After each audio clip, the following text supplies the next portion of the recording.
Bird tayo ha. Yung tatlo? Oo. Ayaw nga eh. Dapat isa-isa. Pero may dala tayo sa uling. Andun nga sa asawa ko. Ay, patay. Kasi nakapa.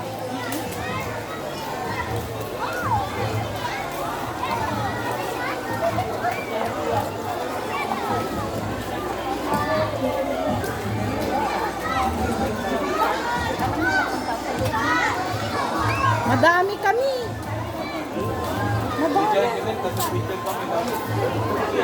Ito pa yung iba, oh. Si Madam Elsa, kasama ko.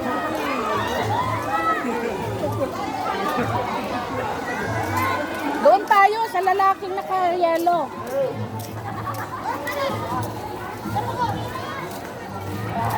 May mga nag-swimming na. Bakit doon tayo dinala? Dapat dito tayo sa malilim. Ano nga nakasulat? Ha? Maganda sana doon, oh. Ba yung bayad niyan? 2,000. Yun, yun.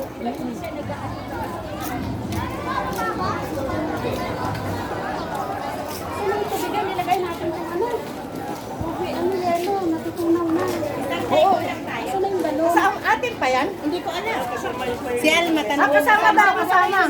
Kasama daw yan. Dalawa pala. Ay, dalawa? Oo.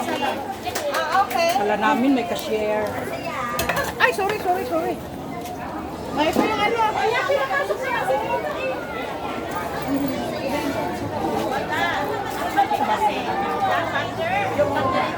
Dalawang table namin. Ayan.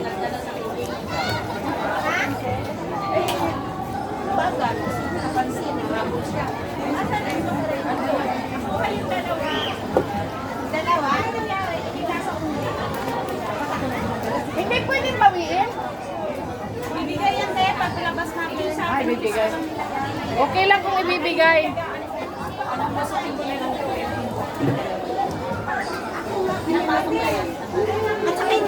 yan. Bakit kasi kayo pumila doon? Bumila ko sana kayo. Hindi na kailangan na yung ito. Ano, yelo. Iakyat niyo dyan sa upan.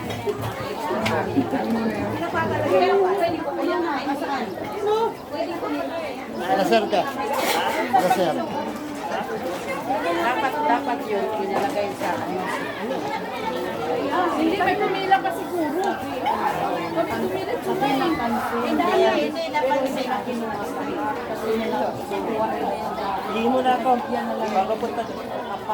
Pero kung gin to, hindi makakalusot. Hindi natin yung... Uy, ay, basta ka. Sabi ko, dahan-dahan lang. Kung bawasan mo sayang ito para... Bawasan ko. Baka mayroong lagayan ba? Buti may naibukod si Alma. Lagayan kayo dyan. Bawasan yung mineral. Para mailagay ko. Puno na yung yelo. Sayang. Oh, may mga lagayan yun ng tubig. Lagay nyo ng tubig. Meron ka. Ha? Meron kang lagayan. Padaan niya po. Ayan.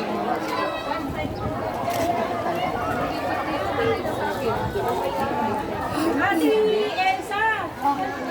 Tingnan mo pag nandun na sila kasi yung mag-iikot na. Sino nagatid sa inyo? Kasi yung bisita na. Dito. Akin na kasi pagpasok nila, baka sumili pa sila ng cottage. Oo.